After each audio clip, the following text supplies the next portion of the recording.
The Royal Moon Arena had never held so many wolves. Thousands filled the towering stone seats beneath the silver glow of the full moon. Royal banners danced in the evening breeze. The sacred moon flame burned brightly at the center of the arena, waiting for the ceremony that would unite Alpha King Darius Blackmore and Luna Seraphina Ashvale before the entire kingdom. After years of civil war, this night was meant to mark a new beginning. The people cheered as Darius stepped onto the marble platform. Moments later, Seraphina followed. She wore a simple white ceremonial gown beneath the moon crown, its silver leaves catching the moonlight. She looked every bit the queen the kingdom had already come to love. For 5 years, she had stood beside Darius through every hardship. When rival pacts refused peace, she negotiated until they laid down their weapons.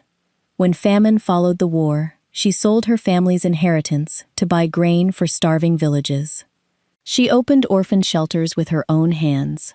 She spent countless nights tending wounded soldiers long after the palace physicians had gone to sleep. Many believed the kingdom had survived because it had both a strong Alpha and a compassionate Luna. The high priest raised the ancient ceremonial staff. The moon goddess watches. Tonight, 2 souls become one, before the eyes of the kingdom. The arena fell silent. Seraphina smiled softly as she turned toward Darius.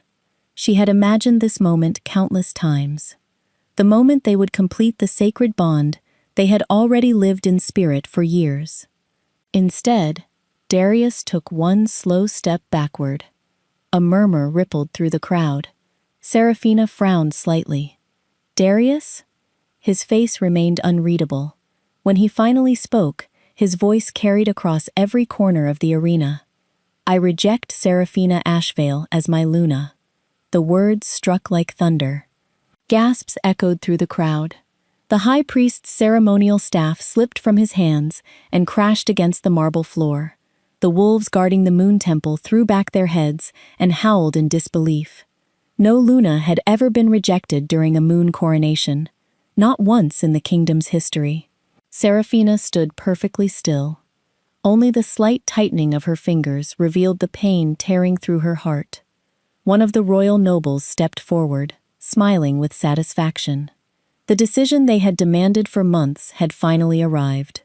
Darius looked toward the assembled nobles before speaking again. Our kingdom needs a queen born from one of the great royal bloodlines, not a common-born healer. Applause erupted from the noble section of the arena. The sound echoed against the stone walls. Among the common wolves, however, silence remained. Many lowered their heads in shame. Others looked at Seraphina with tear-filled eyes. They remembered who had rebuilt their homes, who had fed their children, who had never asked whether someone was noble before offering help. Seraphina reached up with trembling hands.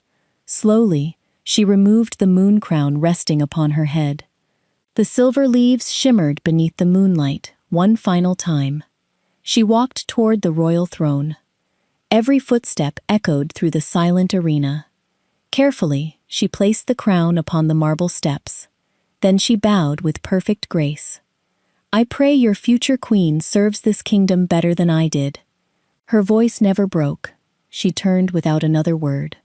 The crowd parted as she walked between them. No guards stopped her.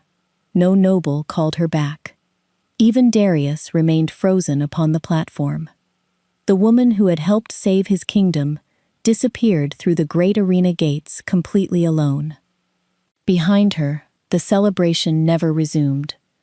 Before them, the people believed they had witnessed the end of a queen. They did not yet understand that they had just witnessed the beginning of a legend. Seraphina left the capital before the sun disappeared behind the western hills. She carried no royal carriage. No guards followed her. No servants rushed to gather the belongings she had left behind. Everything that belonged to the palace remained exactly where it was. The only thing she carried was a worn leather satchel filled with herbs, bandages, and a healer's journal. It had been her companion long before anyone called her Luna. As she crossed the last stone bridge leading out of the kingdom, she stopped only once. Behind her, the palace towers glowed beneath the evening sky. For 5 years, she had believed they would become her home forever. Now they were simply another memory. She lowered her head. "I hope the people are cared for," she whispered. Then she turned away. She never looked back again. Days became weeks. Serafina traveled wherever suffering called her. A farming village poisoned by polluted wells. A mountain settlement struck by fever. A riverside town where children had lost their parents to plague. She asked for nothing in return. Only a place to sleep, and enough food to continue her journey. Her hands never seemed to rest. She mixed healing herbs before sunrise. She stitched wounds until midnight. She comforted frightened children with stories beneath the stars. When frightened mothers thanked her, she smiled gently. "We heal each other." Word spread faster than she expected. Merchants began speaking of a mysterious white-cloaked healer. Travelers claimed crops flourished wherever she stayed. Entire villages rebuilt abandoned schools after she encouraged children to learn instead of preparing for war. She convinced former soldiers to become builders. Hunters became farmers. Orphans became apprentices in the healing arts. One afternoon, an elderly village chief approached her after she finished treating a sick child. "You have no throne," he said. "No palace. No crown." He smiled warmly. "And yet everyone waits for your arrival, as though royalty itself is coming." Serafina laughed softly. "I'm no queen." The old man shook his head. "A queen isn't measured by the chair she sits upon. It's measured by the lives that become better because she was there." Within months, neighboring villages began calling her something new. The White Wolf Queen. She protested every time she heard it. "I'm only a healer." The people smiled. Exactly. The title followed her anyway. Far away in the royal capital, trade caravans returned from the western valleys carrying surprising news. One merchant bowed before King Darius. "Your Majesty, the villages beyond the border are changing." Darius barely looked up from the council reports. "How?" "They're becoming richer." The council chamber fell silent. Another merchant stepped forward. "Harvests have doubled. The orphanages have become schools. Even crime has nearly disappeared." One noble frowned. "Who's governing those villages?" The merchant smiled. "A healer. The people call her the White Wolf Queen." Darius finally raised his eyes.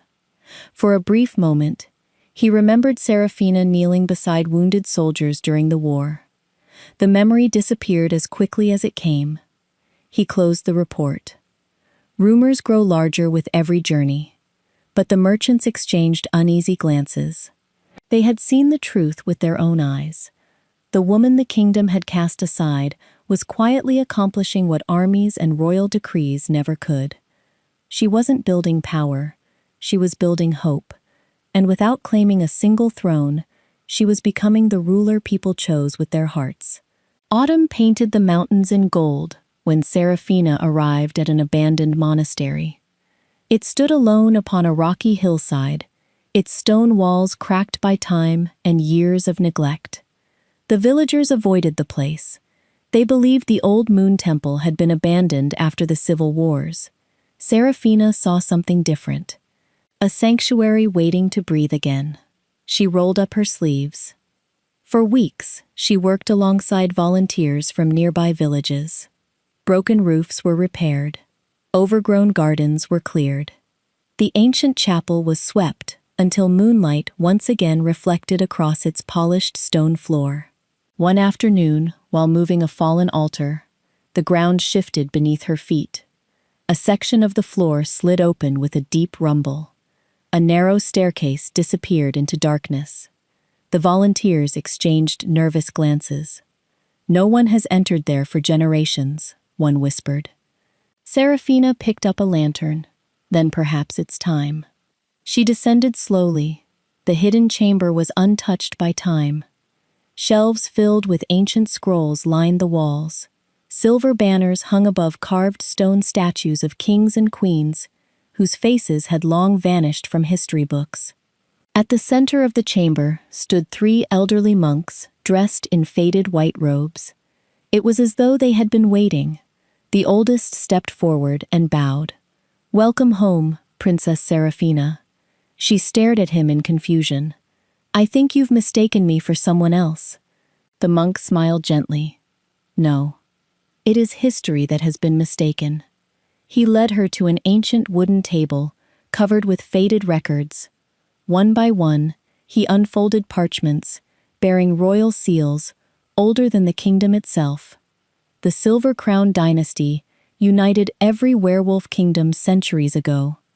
They ruled with wisdom until ambitious nobles betrayed them. They erased names, they burned records, they hunted every surviving heir. Serafina listened in silence. Finally, the monk placed a tiny silver bracelet before her. Its design matched the crescent-shaped birthmark hidden beneath her wrist. "Your mother entrusted you to us the night she died. We placed you with a humble healer's family. Only a handful of us knew your true identity." Another monk added quietly, "We remained hidden because those who destroyed your family never truly disappeared." Serafina lowered her eyes to the ancient records. Every document carried the same crest, a silver crown surrounded by a white wolf. The symbol appeared again on the bracelet, and on the faded blanket tucked inside the chest. Pieces of a forgotten life slowly settled into place. One young volunteer looked at her in amazement. "You're the rightful queen." Serafina looked around the chamber. She thought about the villages she had helped rebuild, the children learning to read beneath old oak trees, the mothers she had comforted, the wounded soldiers she had healed. Then she gently closed the ancient book. "My blood may explain where I came from." She smiled softly. "But it doesn't decide who I become." The monks bowed again, not because of her ancestry, because of her answer. Days later, copies of the restored records quietly began traveling beyond the monastery. Scholars carried them to neighboring kingdoms. Historians compared forgotten seals. Old families recognized symbols they had hidden for generations. A whisper began spreading across the werewolf world. The woman rejected for lacking noble blood carried the oldest royal bloodline of them all. Yet far away, Serafina returned to treating patients as though nothing had changed. Because long before history remembered her name, she had already discovered that true greatness could never be inherited. It had to be earned. Winter arrived without mercy. A strange sickness spread through King Darius's kingdom like a shadow carried on the wind. It began in the border villages. Children developed high fevers that no herbs could reduce. Farmers grew too weak to harvest their fields. Within weeks, entire families lay confined to their homes. The royal physicians worked day and night. They brewed every known remedy. They consulted ancient medical texts. Nothing stopped the illness. Then came the failed harvest. With so many farmers bedridden, crops rotted where they stood. Storehouses emptied. Bread became scarce. The markets that once overflowed with grain now displayed little more than empty baskets. Fear spread faster than the plague itself. The same nobles who had applauded Serafina's rejection quietly packed their valuables. One by one, they slipped out of the capital under the cover of darkness. They claimed they were inspecting distant estates. Everyone knew they were running. The people were left behind. The royal council gathered in desperate silence. No one offered a solution. Finally, the oldest counselor rose slowly. "There is one person who might save us." No one spoke her name. They didn't have to. Darius closed his eyes. For a long moment, he said nothing. Then he nodded. "Send the envoys." 3 royal messengers traveled west, carrying the kingdom's seal. After 6 days, they found Serafina in a small village clinic. She was kneeling beside an elderly woman, carefully changing fresh bandages. When she finished, she stood and greeted the visitors politely. "What brings the kingdom so far from home?" The lead envoy lowered his head. Your Lady Seraphina. He almost called her Luna. The kingdom needs your help. He explained everything. The sickness, the hunger, the failing healers, the frightened villages. When he finished, he waited for anger, for rejection, for the justice many believed she deserved. Instead, Seraphina asked only one question. How many are suffering? The envoy blinked. Thousands. She nodded once. Then we leave at sunrise. The messengers stared at her. You'll help us? Of course. She immediately began organizing supplies. Medicine filled dozens of wooden crates. Volunteers loaded wagons with blankets, dried herbs, clean water, and sacks of grain gathered from villages she had helped rebuild. Young healers stepped forward without hesitation. We're coming too. Before sunset, an advisor quietly approached Seraphina. His voice was filled with confusion. After everything the king and his nobles did to you, why would you save them? Seraphina tied another bundle of healing herbs before answering. I'm not saving pride. I'm saving people. She looked toward the children helping load the wagons. The innocent should never suffer, because the powerful made foolish decisions. The word spread from one volunteer to another. By morning, they had traveled farther than the wagons themselves. When the long caravan entered the kingdom, villagers lined the roads in silence. Many recognized the woman walking beside the first wagon. Some began to cry. Others lowered their heads in shame. Not one person saw bitterness in her eyes. Only determination. Far away, Darius stood upon the palace balcony, watching the caravan approach through the snow-covered fields. The woman he had publicly rejected had returned, not to reclaim a throne, not to demand an apology, but to save the very kingdom that had failed to protect her. For the first time since the moon coronation, the weight upon his heart felt heavier than the crown upon his head. The plague camps stretched for miles beyond the capital. Rows of white tents covered the frozen fields. Smoke drifted from fires where healers boiled herbs through the night. The cries of frightened children mixed with the coughs of the sick.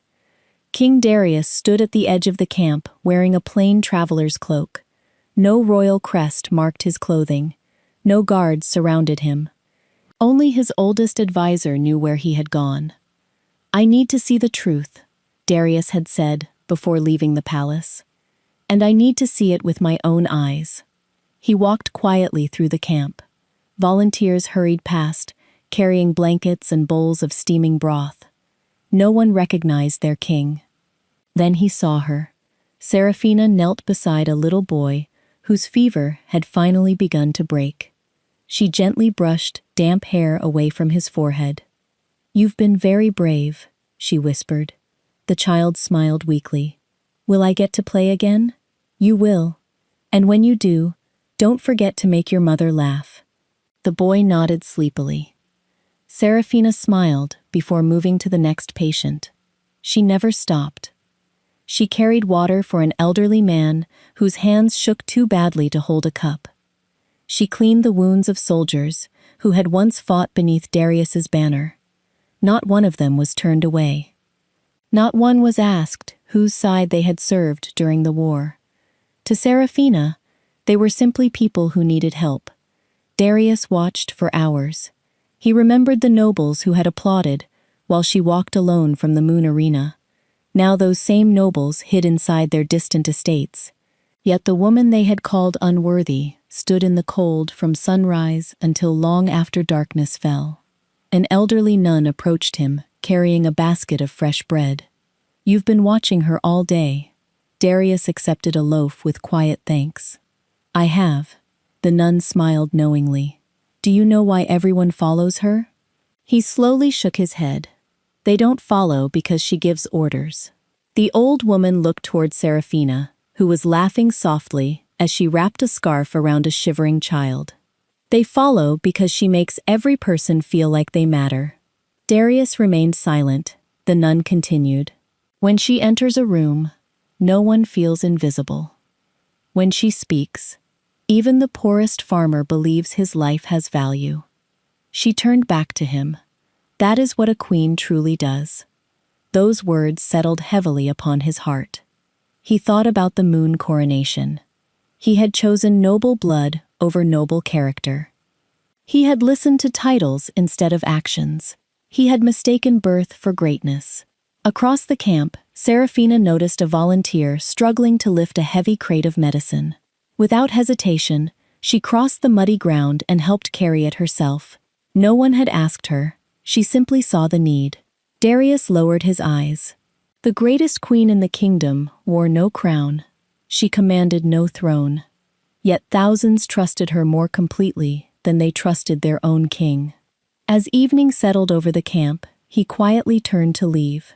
His advisor looked at him with concern. "Your Majesty?" Darius glanced back one final time. "I didn't reject a common-born healer." His voice was barely above a whisper. "I rejected the greatest queen this kingdom has ever known." For the first time since that terrible day in the Moon Arena, he understood that some losses could never be measured by the throne they left behind. Only by the hearts that would never belong to him again. By spring, the plague had passed. The fields turned green once more. Markets reopened. Children filled the village roads with laughter instead of coughs. Across every werewolf kingdom, one truth had become impossible to ignore. The woman once rejected as unworthy had saved thousands of lives. Then another truth emerged. The ancient records discovered beneath the abandoned monastery were verified by historians from every kingdom. Royal seals matched. Forgotten bloodlines were traced. Witnesses came forward with journals their families had hidden for generations. The conspiracy against the Silver Crown dynasty could no longer be denied. The Grand Council summoned every Alpha King, Queen, High Priest, and Elder to the Hall of Unity. It was the first gathering of its kind in over a century. Serafina entered wearing the same white traveling cloak she had worn while treating plague victims. She carried her healer's satchel over one shoulder. The simplicity of her appearance made the silence inside the great hall even deeper. One by one, the rulers rose from their seats. Then they knelt. The oldest high priest stepped forward carrying an ancient silver crown. "Serafina Ashvale," he declared, "last descendant of the Silver Crown dynasty. By the oldest laws of our people, the high throne belongs to you." The hall remained perfectly still. Even Darius lowered his head.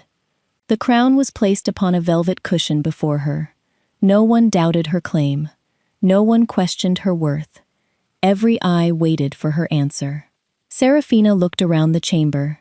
She saw kings who had once been enemies, queens who had rebuilt broken lands, elders who had buried children after the Civil War. Slowly, she shook her head. "I cannot accept this." A murmur swept through the hall. The high priest looked stunned. "Your Majesty, the law is clear." Serafina smiled gently. "So is history." She rested one hand on the ancient crown. For centuries, kingdoms fought over who deserved to sit above everyone else. She looked toward the gathered rulers. How many wars began because one throne held too much power? No one answered. "Because everyone knew," she continued. "I don't want a throne built upon old blood. I want a future built upon trust." The silence deepened. Instead of lifting the crown, Serafina stepped away from it. "I propose something different. A united council. Every kingdom will keep its own ruler. But decisions affecting all our people will be made together. No kingdom will stand above another. No voice will be ignored, because its lands are small. No child will be sent to war, because one crown commands it." The rulers exchanged astonished glances. Never before had anyone refused absolute power, especially someone who had every legal right to claim it. Darius rose slowly. He looked around the hall before speaking. "I support her proposal." One by one, the other rulers stood. "So do we." The high priest smiled through tears. Then, instead of placing the ancient crown upon Serafina's head, he returned it to its sacred stand. "It shall remain here," he declared. as a reminder that the greatest ruler among us was the one who chose not to rule alone. Thunderous applause filled the Hall of Unity. History changed that day, not because Seraphina claimed the greatest throne in the werewolf world, but because she proved that true power was never found in ruling above others. It was found in lifting everyone high enough to stand beside you. Several months passed after the Grand Council. The United Council met regularly. Old rivalries faded into cooperation. Trade flowed freely across borders. Healers traveled where they were needed most. For the first time in generations, the werewolf kingdoms felt less like divided lands and more like one people. Yet one heart remained unsettled. King Darius Blackmore carried a small leather pouch wherever he went. Inside was a faded braided bracelet, woven from white and silver threads. Seraphina had made it years ago, on the day they first confessed their love beneath the ancient moon tree. He had kept it through every battle, every victory, every mistake. One quiet evening, he sent a single message. No royal command, no request from a king, only a handwritten note. If you are willing, meet me beneath the moon tree one last time. To his surprise, she came. The ancient tree stood exactly as they remembered. Its silver leaves shimmered beneath the full moon. The same place where they had once planned a future together. Darius was already waiting. He wore no royal robes, only a simple black cloak. When Seraphina approached, he bowed his head. "Thank you for coming," she smiled gently. "I thought we both deserved a proper goodbye." Those words pierced deeper than any blade. For a while, neither of them spoke. The wind whispered through the branches above. Finally, Darius opened the leather pouch. He held out the old bracelet. "I've carried this every day." Seraphina looked at it with quiet recognition. "I remember making it. You said it would remind me that no crown should ever become heavier than the heart wearing it." His voice trembled. "I forgot." He looked into her eyes. "I loved you. I truly did. But I wasn't strong enough to defend that love. I let frightened men convince me that blood mattered more than character. I chose the approval of nobles instead of standing beside the woman who had already proven herself worthy." A tear slipped down his cheek. "I failed you." Seraphina accepted the bracelet from his hand. She turned it slowly between her fingers. For a brief moment, memories filled her heart. The laughter they had shared, the dreams they had whispered beneath this very tree. Then she gently placed the bracelet back into Darius's palm. "I believe you." He looked up. "You do?" She nodded. "I believe you loved me." A sad smile touched her lips. But love without courage can never protect anyone. Darius closed his fingers around the bracelet. He understood. She had forgiven him. But forgiveness was not the same as returning. There were no harsh words, no anger, only truth. Seraphina reached out and lightly touched his shoulder. "I hope one day you forgive yourself." Then she stepped away. Beyond the hill, hundreds of wolves waited for her return. Healers, teachers, children, kings and queens who now served beside her on the United Council. Not because they feared her authority, because they trusted her heart. Seraphina walked toward them without looking back. The crowd welcomed her with warm smiles. No crown rested upon her head. None was needed. Darius remained beneath the moon tree, long after they disappeared into the distance. For the first time, he fully understood the cost of the choice he had made years ago in the Royal Moon Arena. He had not merely rejected his Luna. He had let the greatest queen his kingdom would ever know walk away, and history would remember her not for the throne she refused, but for the hearts she won. The United Council entered its third year. What many had dismissed as an impossible dream had become the strongest alliance the werewolf kingdoms had ever known. The old border checkpoints disappeared. Merchants crossed freely between lands that had once been bitter enemies. Food reached villages before famine could. Medicine reached families before sickness became tragedy. Peace was no longer protected by armies alone. It was protected by trust. At the center of that change stood Seraphina. She refused every title that placed her above the people.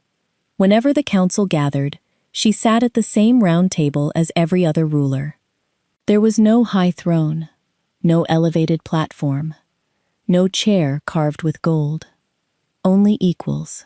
If one voice is higher than the others, she often said, someone important will eventually stop speaking. Those words became the council's guiding principle. Seraphina never abandoned the life that had made people love her. Each month, she packed the same weathered healer's satchel she had carried since leaving the capital. She visited villages without announcing her arrival. She helped deliver babies. She stitched wounds. She taught young apprentices how to identify healing herbs growing along forest paths. Many children did not recognize her as the founder of the United Council. To them, she was simply the kind woman who always remembered their names. One rainy afternoon, a frightened young healer approached her. "I don't think I'm good enough," he confessed. "I make mistakes." Seraphina smiled gently as she handed him another bundle of herbs. "So do I." He stared at her in disbelief. "But everyone calls you the greatest queen alive." She shook her head. "No. They call me that because they don't see the mistakes. What matters isn't avoiding every failure. It's choosing to keep serving after one." The young healer straightened his shoulders. "I'll remember that." "So will I," Seraphina replied with a smile. Across the kingdoms, schools began teaching healing alongside combat. Village elders were invited to advise local rulers. Teachers received the same respect once reserved only for generals. People noticed something remarkable. The strongest leaders were often the ones who listened the longest. During the annual gathering of packs, representatives from every kingdom filled the great valley beneath the moon temple. When Seraphina arrived, thousands rose to their feet. No herald announced her. No trumpets sounded. The applause came from grateful hearts. An elderly shepherd stepped forward, carrying a small bouquet of white flowers. "My queen," he said. Seraphina accepted the flowers, but gently corrected him. "I govern beside many wonderful leaders." The old man smiled. "Perhaps, but you're the one who taught them what leadership looks like." The crowd nodded in agreement. That evening, children ran through the festival, laughing as lanterns floated into the night sky. Watching them, Seraphina felt no pride in her accomplishments. Only gratitude. Years earlier, she had walked alone from the Royal Moon Arena, believing she had lost everything. Now she understood something far greater. The rejection that had broken her heart had also set her free to become exactly who the moon goddess had always intended. Not the queen chosen by a crown, but the queen chosen by her people. Many years passed. The United Council flourished beyond anything its founders had imagined. The kingdoms no longer measured greatness by the size of their armies. They measured it by how many children attended school, how many villages had clean water, how many families went to sleep without hunger. Peace had become the strongest tradition of all. On the 50th anniversary of the United Council, rulers, healers, teachers, and ordinary villagers gathered at the Royal Museum. A new gallery was opening. Visitors expected to see ancient crowns, jeweled swords, golden scepters, carried by kings long forgotten. Those treasures were displayed with great care. Yet the longest line formed before a single portrait. It showed a woman kneeling beside a frightened child. A leather healer's satchel rested at her feet. Her sleeves were rolled to her elbows. There was no throne behind her, no crown upon her head, only a gentle smile as she wrapped fresh bandages around the child's arm. A little girl looked up at her father. "Is that really the greatest queen who ever lived?" Her father smiled. "It is, but she isn't wearing a crown." Before he could continue, an elderly Seraphina stepped quietly beside them. Though silver now touched her hair, her eyes still held the same warmth that had comforted thousands through war and sickness. She smiled at the child. Do you know why I asked the artist to paint me like this? The little girl shook her head.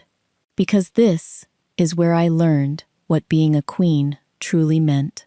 Serafina rested one hand upon the frame. A crown never taught me compassion. A throne never taught me courage. The people did. Nearby stood a polished stone, engraved with words every future ruler was required to memorize before taking office. A crown does not make someone worthy of serving the people. Below it appeared the second line. Serving the people is what makes someone worthy of wearing a crown. Visitors stood quietly reading the inscription. Many wiped tears from their eyes. Across the room hung another plaque. It contained the final words King Darius had ordered carved before his death. I once rejected the woman I believed was too ordinary to become my queen. Beneath it was the final sentence. History will remember that she became far greater than any throne I could have offered. No bitterness remained in those words. Only truth, only humility. As evening settled over the museum, Serafina stepped outside into the cool air. Children laughed across the palace gardens. Young healers hurried home carrying their satchels. Kings and queens from distant lands walked side by side without fear or rivalry. Everything she had hoped for lived before her eyes. She had never become the most powerful queen because of ancient blood, nor because history had returned a forgotten birthright. She became the greatest because she chose compassion when revenge would have been easier. She chose service when power was offered. She chose unity when division promised glory. The kingdoms never forgot the day an Alpha King publicly rejected his Luna before the entire world. But generation after generation remembered something far greater. The healer who walked away with nothing and returned carrying enough hope to change history forever.